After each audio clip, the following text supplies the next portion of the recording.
Okay, so we had like 7 things happen yesterday. More than 7, but 7 things that we haven't talked about that happened during games that I was just taking notes on.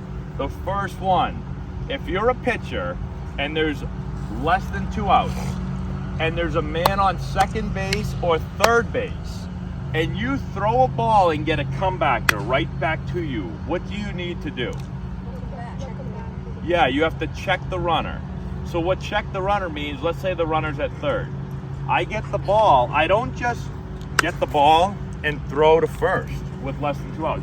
I get the ball and I check the runner.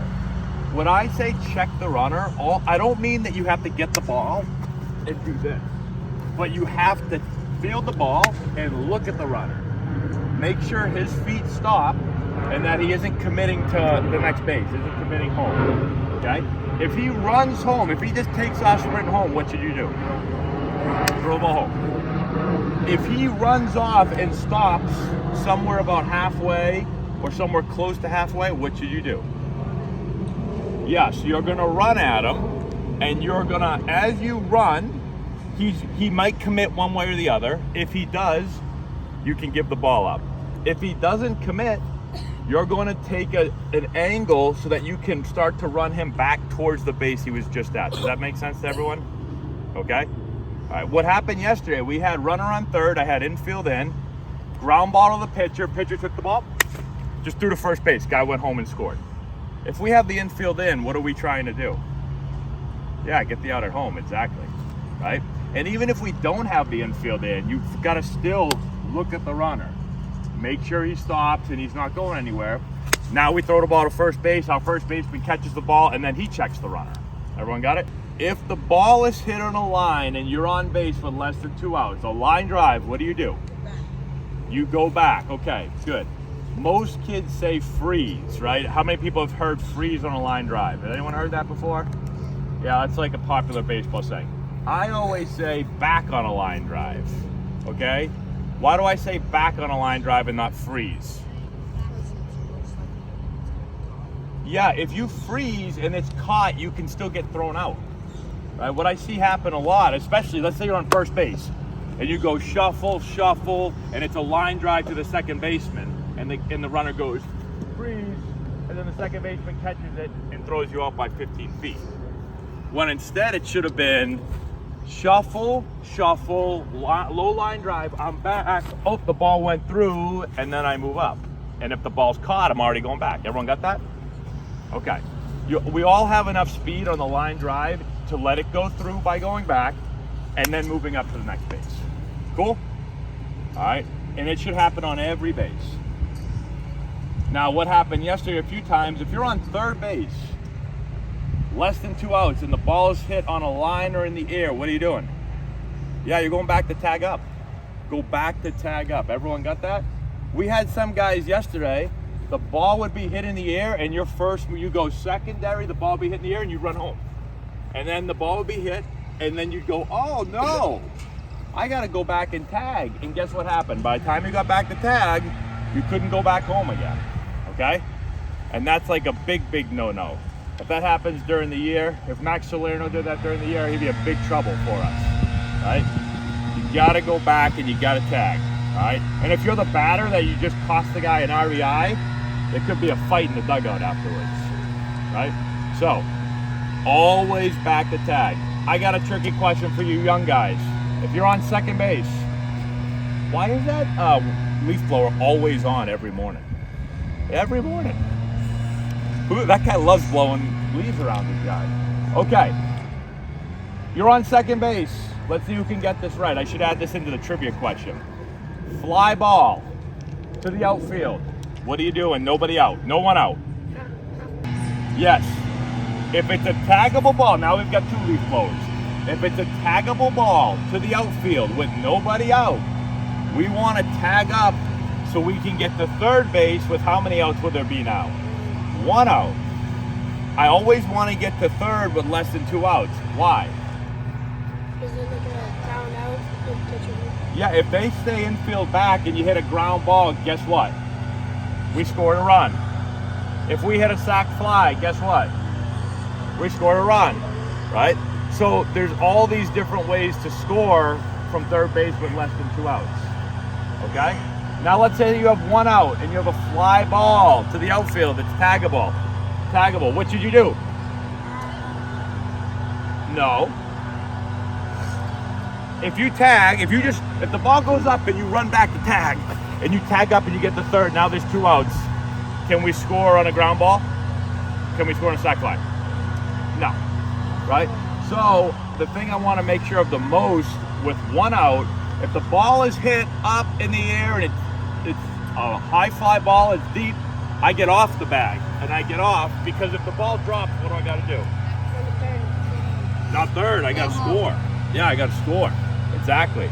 If the guy catches it and I run back to second and now I'm at second base, right? So once he catches it, let's say I run back, I'm still in scoring position with 2 outs. So a single still scores me anyway. Everyone got it?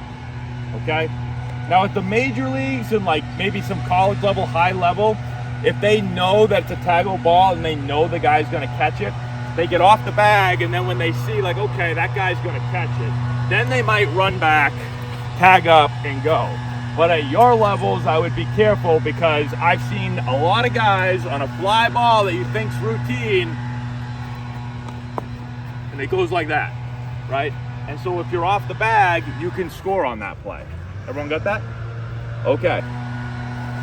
Ball's hit for a double, possible double. Runners round and first, heading the second base. The ball's coming in from the outfield. The shortstop or second baseman is like this to catch the ball, right? And there's the runners coming in this way. And no one says anything. It's just dead silent. What I'm screaming as a coach, but you guys should be too, is I like to yell tag, tag, tag as the ball's coming in, letting the guy know that he has to catch the ball and tag the runner out. Everyone got that? If the runner rounds first base hard and he starts to come to second, and here comes a throw and he slams on the brakes, I'll yell cut, cut, cut, cut, cut. I just start screaming cut so that the guy knows nobody's coming. Everyone got that? Because you don't want to think he's coming and he stopped and you try to make a pick and a tag and there's nobody even coming, and now the ball gets past you and our right fielder fell asleep and wasn't backing up, and now the guy gets the second, now the guy moves to second. Everyone got that? So yell tag, tag, tag, tag, tag. That means, hey, catch the ball and tag him quick, he's coming. Everyone got it? That happened a bunch yesterday and no one said anything. Everyone was quiet. I didn't yell it because it's not a real game, but I was waiting for someone else to yell it. Okay, a few more things and then we'll go get stretched out and throw. Fly ball up in the air. When do you call it? You cheated. You heard him say that. What's apex mean? Oh, the highest point. Wow, good work. Good. Okay, so this is what I saw too much of yesterday. The ball would be hit and it would go up and I'd hear, I got it, from like 4 guys. You have no idea if you got it. The ball just left the bat. It like just went up in the air, right? So it's bad when it goes up and no one says anything, but it doesn't help us at all when the ball goes, and everyone, I got it. And now everyone's screaming, I got it. That helped nobody, right? So essentially no one has it because everyone thinks they got it. So wait for the ball to go up. I say at the apex, so like when the ball goes up and you go get it. So everyone run to go get the ball. And then when the ball gets to the top, the highest possible point, now we know who has it, and now I yell, oh, I got it, and we make the catch. Everyone got that?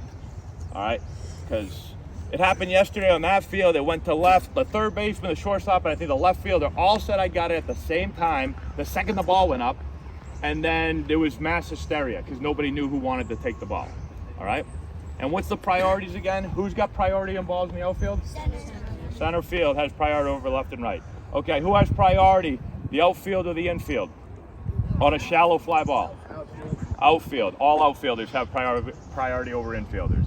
You still go get the ball, infielders, but outfielders have priority. Who has priority? Ball to left side, shortstop or third baseman?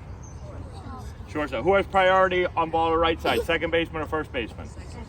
All right, who has priority on a ball to the infield? Third baseman, shortstop, second baseman or first baseman? Shortstop. Yeah, shortstop has priority over everyone in the infield. Okay? Who has priority on a pop-up between the catcher, the pitcher, and the third baseman? third baseman. Third baseman. Who has priority over here? Pop up between catcher, first baseman, and pitcher. First baseman, exactly. Yes. The pitcher just threw the ball. The ball's hit. He's standing on a big mound. So, like, he can go try to get the ball, but that's not as easy of a play for him as it is for the first baseman, who's just standing out there waiting to catch a ball. Everyone got that? You still go get the ball. Catcher's got on a different glove, right? One that's probably not made for catching fly balls as well. So you still try to get the ball, but first baseman has priority. Okay? And then the last one is who has priority between the pitcher and the catcher. At high levels, it's usually the catcher.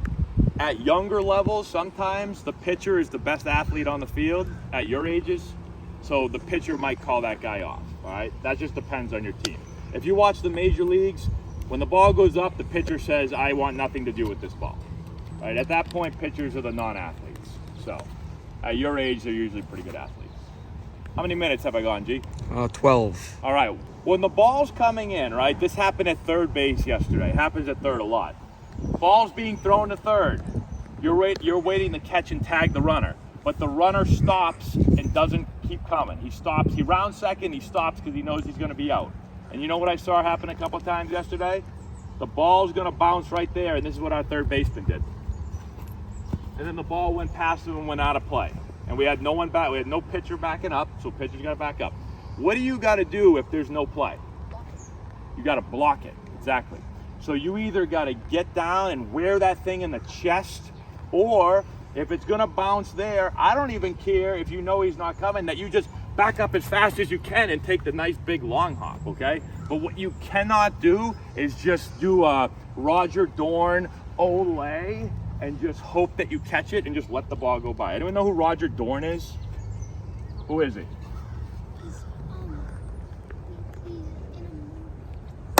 What movie? Major League. Who's he play for? What team? Indians. Wow, you are awesome. I'm giving you a prize for that right there. That was good. So we got a clap right there. That was nice. These guys didn't even know who Roger Dorn was. How do you not know who Roger Dorn is? You guys, it might not be appropriate for some of you guys to watch that movie, but although he just turned 7 and he knows all that stuff, so. How many guys here pitch? Yeah, almost all of you. Okay, man on first base, comebacker to the pitcher. What are we doing with the ball? Nobody out or one out? We're going to second base. Right. So, who's covering second base? Usually going to be the shortstop. So before the play, when there's a man on first, if Marco's pitching, ready? Marco's pitching, right? We got a guy on first base. We desperately need to get out of this inning. I'm going to look to Marco, and I'm the shortstop, and say, hey, Marco, I got you on the comebacker. That's reminding him that if he gets what we call a comebacker, a ground ball to him, he knows that he's going to turn and throw it to me. Everyone got it? It also makes me remember that I've got the base. Okay, so it's almost always the shortstop. When would it be the second baseman? Think about this. This happens in the major leagues a lot. When would it be the second baseman? Shift? Yeah, if you're in a shift. So let's say the shortstop's playing way in the hole and he can't get there, and the second baseman can. And at that point, right, if I'm like way over, let's say a big righty comes up, and let's say Micho's playing short, and I say, hey, Micho, this guy pulls everything in the 6 hole. I want you to play way over, right? So he moves way over. Well, now we need the second baseman to cover on the comebacker, right? Go, hey, Dario, you got him on the comebacker. I'm way over here in the hole. And then Dario's got to look at Marco and say, hey, Marco, I got you on the comebacker. See how that works? So that's how they do it at like the high levels of play. But you guys can do that stuff too, okay?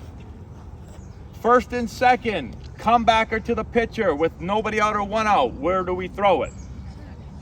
Okay, so again, a little dependent on level. At the young levels, for you like 7 and 8 year olds, you might just pick the ball up and throw it to third to get the lead runner because you guys probably ain't turning a double play. For anyone that can turn a double play, where should we throw the ball? Second. We field the ball, we turn, we throw it to the shortstop, we catch it, we turn a double play, and we're out of the inning, okay? For the young guys, again, that haven't turned double plays yet, it might be easiest for you to just pick it up, throw it to third base, and get the force out there. But you do not, yesterday I saw it, First and second, we had like nobody out, ground ball to the pitcher. You just picked it up and threw it to first. And we just let 2 guys just move up in the scoring position and 1 guy obviously go to third with less than 2 outs. Okay? All right. Oh, bases loaded, comebacker to the pitcher, less than 2 outs. Where are you throwing it? 4. Exactly, 4. So what should the catcher do in that situation before the batter gets to the plate, as he's walking to the plate? Tell the pitcher. Yeah, you should come out and yeah, exactly. You should go, hey, Henry, I got you on the comebacker. You're coming 4. Okay, cool. All right, everyone got that? All right, and that should help. I'll tell you one quick story. About 4 years ago, I was coaching. We had bases loaded, tie score, last inning, 1 out. I called time. I ran to our pitcher and I said, hey, listen to me. If you get a comebacker, you've got to throw the ball 4 so we can get a double play here. He said, yes, coach. I ran back to the dugout. They pitched the ball. We pitched the ball. They hit a comebacker to him. He picked the ball up. He threw it to first base. He said yes, and we lost the game. It was a walk-off. So make sure that you're paying attention when someone comes and tells you this. That's a true story. The Bishop Fenwick player that happened to, unfortunately. I'll let you guys figure out who it was 4 years ago. Marco. Take a guess. Marco. Happened about 4 years ago. Nick. There's Marco. Max. I'll tell you off camera. All right, that's all we got for right now. We'll talk about some more stuff later. Let's go get stretched out and throw now that we have everybody here. Sound good? All right, let's go. If you've got hitters that you're looking to improve before the start of next season, this is essential for you. Matt Antonelli here, former Major League player, first-round pick, and college coach. With this course, we're going to show you exactly, step-by-step, how to generate power, develop bat speed, and enhance swing mechanics. Regardless of your hitter's age, this course is going to deliver advanced hitting techniques that will allow any hitter to get better and make an impact at the plate this spring. We have a full catalog of training content that you can access from anywhere at any time. This course is perfect for players, parents, coaches, instructors, and more. It offers a comprehensive package of drills and techniques that you can directly implement. Our course has helped hitters all over the country at different competition levels, and the feedback that we've received has been outstanding. The work you put in now will drive your success at the plate this spring. Get the essential knowledge that you need to take your game to the next level.